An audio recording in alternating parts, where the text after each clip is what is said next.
Hi, I'm Old Norse Specialist Dr. Jackson Crawford. I teach at the University of Colorado Boulder, previously at UC Berkeley and UCLA, and I'm a translator of Old Norse myths and sagas.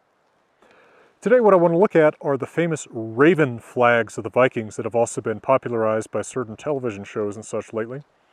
What's interesting is that the raven flag itself is never described in an Old Norse language text, but they are described in Latin language and Old English language texts from the Middle Ages, contemporary with or slightly later than the Viking Age. So I'm going to look at some of these texts with you. This will be a little bit different from some of my other videos because instead of having a bunch of Old Norse texts, I'm going to have some Latin and Old English texts for you. So in the Anglo-Saxon Chronicle, in an excerpt from the year 879, I'm going to read from manuscript B, we read of a battle between King Alfred and Vikings, and afterwards we read An thar was se Guðfanna Janumen the hie raven heton. And there the war banner or flag was taken, which they, the Vikings, called Raven. Raven in Old English, Raven in Old Norse. These are of course closely related languages. We read in the Vita Waldevi from circa 1200 about Seward of Northumbria meeting an old man sitting on a rock.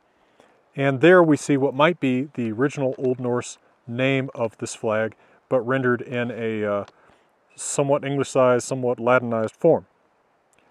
Nomen autem vexilo imposuit idem senex Ravenlandi, quod interpretatur corvus terrae terror.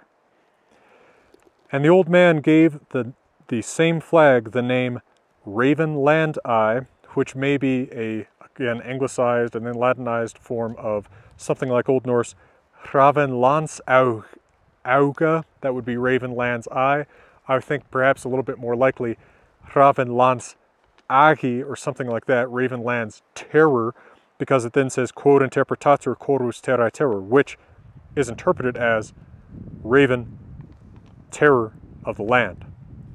So that would be fairly similar to Old Norse Ravenlands Agi. The flag was apparently regarded as having some kind of prophetic powers. In the Annals of St. Neots, a mid-1100s chronicle written in England in Latin, we read this. Now I wasn't able to find the Latin language text, so I'm going to read a translation by Elsie Jane.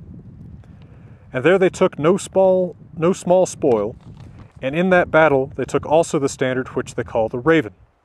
This is also after a battle between the English and the Norse.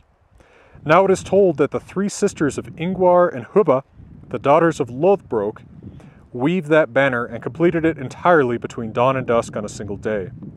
Moreover, they say that in every battle in which that banner goes before them, the raven in the midst of the design seems to flutter as though it were alive, if they were destined to gain the day, but if they were about to be conquered in the coming fight, it would droop down without moving, and this has often proved to be true. Now this association in particular with the family of Lothbrok and his sons is interesting, and we also see it as specifically associated with a Danish army in a mid-1000s record called the Encomium Immae Reginae.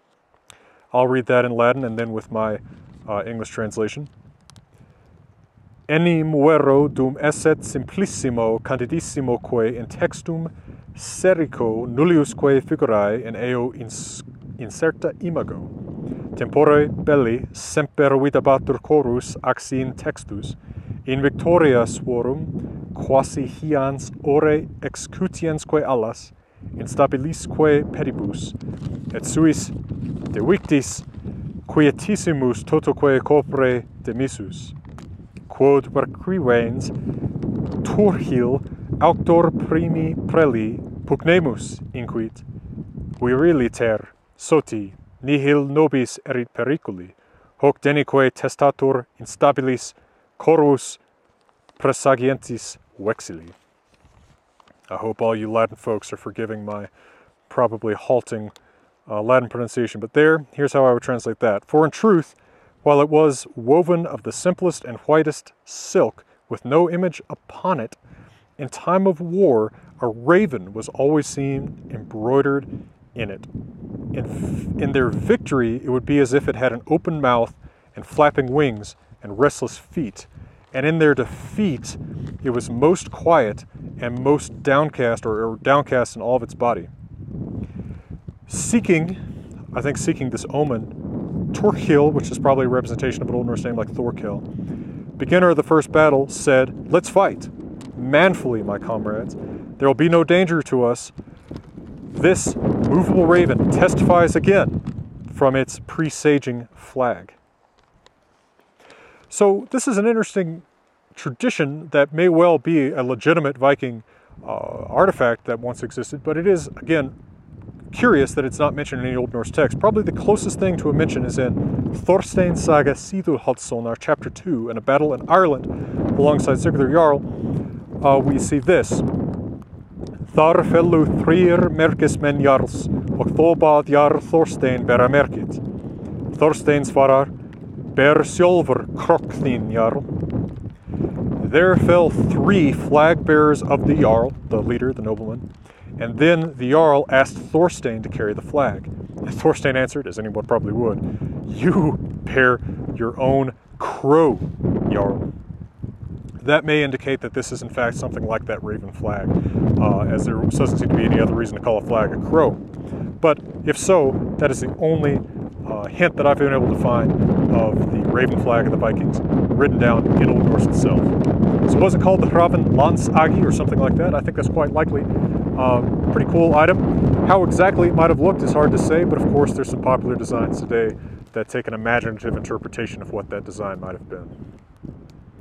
Hope you've enjoyed this quick look at this question, and if you like these videos, I hope you'll also look at some of my 290 other videos about every topic there is in this English myth just about.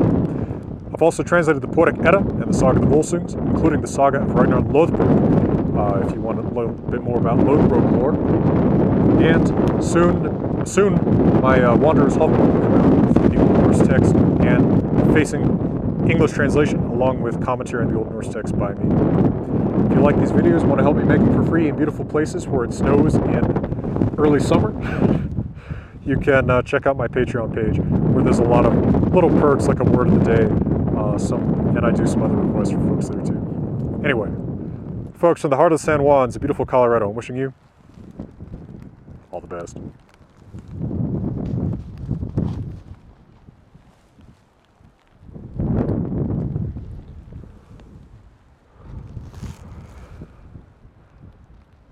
Hi, I'm Old Norse Specialist Dr. Jackson Crawford, and when I want all the best out of a morning in Crawford country, I reach for a cup of Uncompahgre coffee.